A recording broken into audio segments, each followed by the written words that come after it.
반갑습니다. 캐나다에서 웹 개발자로 일하고 있는 구원자입니다. 오늘은 2채널이 왜 이러나 싶을 정도로 개발자 쪽으로 교육적인 내용의 영상으로 한번 준비해 보았습니다. 돌이켜보면 한국을 떠나라, 캐나다 일하는 환경 정말 좋다, 공부 못해도 된다, 돈은 이 정도 받는다 같은 이야기들만을 하였지 프론트엔드 개발자가 되기 위한 최단 루트 영상 외에는 개발 쪽으로 크게 도움이 되는 영상을 만들지 않았던 것 같습니다. 앞으로는 개발자로 취업해서 바로 업무적으로도 도움이 될 수 있을 만한 내용도 간간히 준비해 보도록 해보겠습니다. 아무래도 큰 회사에 들어가 일을 하다 보면 개발에 참여할 기회도 있긴 하지만 보통은 유지와 보수를 맡게 될 가능성이 높습니다. 웹 디벨로퍼로서 유지 보수를 하다 보면 수많은 이슈를 만나게 되는데 오늘은 매우 기초적인 내용이긴 하지만 특히 웹 개발자로 취업을 꿈꾸시는 분들께서 미리 알아두시면 좋을 만한 이슈를 분석하는 가장 첫 단계를 한번 알아보도록 하겠습니다. 이슈를 만났을 때 대부분 HTTP 에러 코드를 우선적으로 확인하여 이슈의 원인을 구분하게 되는데 이렇게 웹 이슈를 만났을 때 디버깅의 가장 기초적인 방법인 HTTP 상태 코드를 보는 방법 및 각 에러 코드에 대해 간단히 알아보고 더 자세한 디버깅을 위해 할 파일을 만드는 방법과 할 파일을 열어보는 방법을 알아보도록 하겠습니다.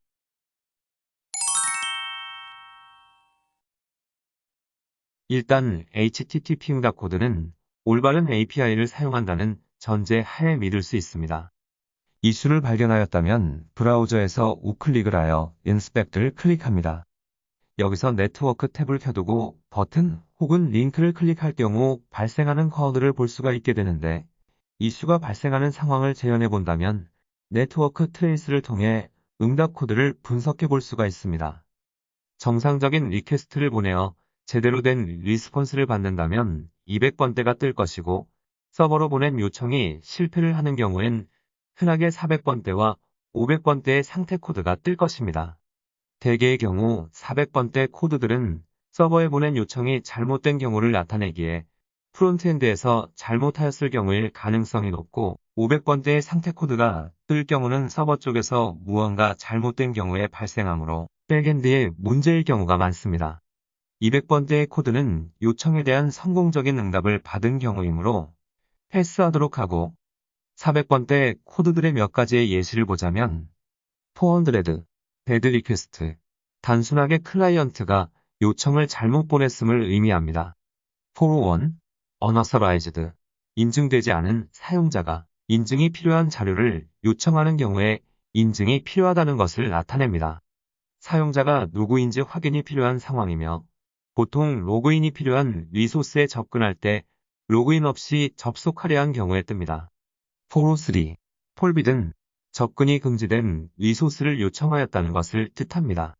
403은 401과는 다르게 사용자에게 초점이 맞추어져 있는 것이 아니고 이 리소스에 접근하는 것 자체가 불가능함을 의미합니다.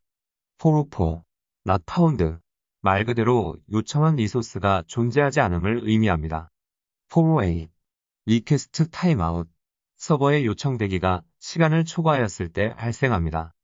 클라이언트와 서버가 연결까지는 되었지만 본문이 다 도착하지 않았음을 나타냅니다. 429, too many requests, 클라이언트가 일정 시간 안에 너무 많은 요청을 보냈을 경우 발생합니다. 이제 500번대 코드들의 예시를 보겠습니다. 500, 인터널 서버 에러, 서버에 오류가 발생하여 요청을 수행할 수 없음을 나타냅니다. 이 경우 대부분 서버의 로그를 살펴보아야 원인을 찾을 수 있습니다. 502, 배드 게이트웨이, 백엔드 아키텍처가 제대로 동작하고 있지 않은 상황을 의미합니다. 아무리 간단한 아키텍처더라도 백엔드는 보통 여러 개의 어플리케이션이 복합적으로 돌아가게 됩니다. 그 백엔드 어플리케이션들과 프록시 서버 사이의 통로를 게이트웨이라 부르는데 백엔드 어플리케이션이 제대로 돌아가지 않을 경우 프록시 서버는 아무런 응답을 받을 수 없으므로 이때 50이라는 응답을 받게 되는 것입니다. 503, 서비스 unavailable, 서버가 요청을 처리할 준비가 되지 않았음을 의미합니다. 보통 서버가 오버로드 되었거나 유지 관리를 위해 다운되었을 때 발생하는 일시적인 현상입니다. 504, 게이트웨이 타임아웃, 프론트엔드의 408처럼 백엔드 아키텍처 내부에서 요청 대기가 시간을 초과하였을 때 발생합니다. 대부분 많이 볼 수 있는 에러 코드들은 이 정도일 것이고, 더 다양한 상태 코드들은 링크를 남겨놓을 테니 관심 있으신 분들은 한번 방문해 보시면 좋을 것 같습니다. HTTP 상태 코드는 이 정도만 보도록 하고, 그렇다면 이번엔 브라우저의 네트워킹 정보를 담고 있는 할 파일은 무엇인지, 어떻게 생성하고 볼 수 있는지에 대해 알아보도록 하겠습니다. 할 파일을 만드는 이유는 여러 가지가 있겠지만, 보통은 퍼포먼스 이슈를 분석할 때 가장 많이 사용합니다. 보틀넥, 페이지 렌더링, 혹은 슬로우 로딩 타임 이슈 등 할 파일 분석을 통해 어떠한 부분에서 이슈가 발생하였는지 확인할 수 있고, 더 빠르게 처리할 수는 없을지 코드를 리팩토링을 할 수 있도록 하는 첫걸음이 됩니다. 퍼포먼스 이슈가 아닌 또 다른 할 파일이 필요한 경우는 바로 특정 환경에서만 발생하는 이슈를 분석할 때입니다.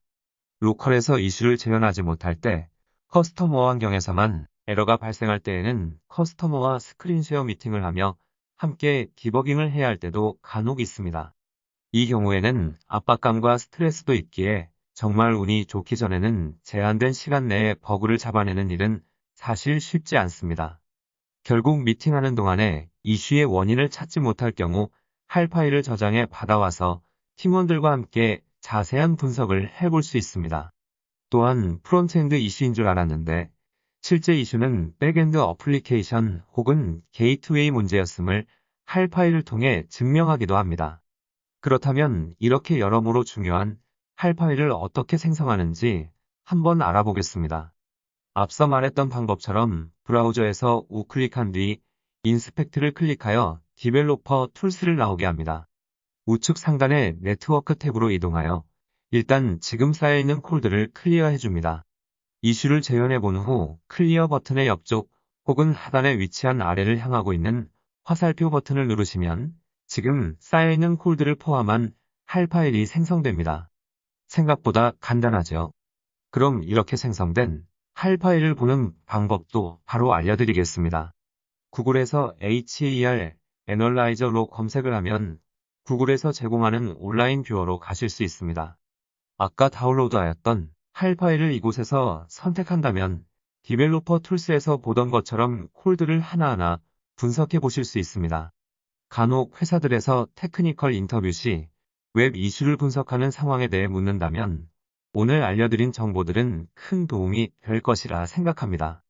그룹 혹은 개인 프로젝트를 진행해보며 이슈를 만났을 때 한 번쯤 오늘 알려드린 방법을 써서 분석해보는 것은 어떨까요?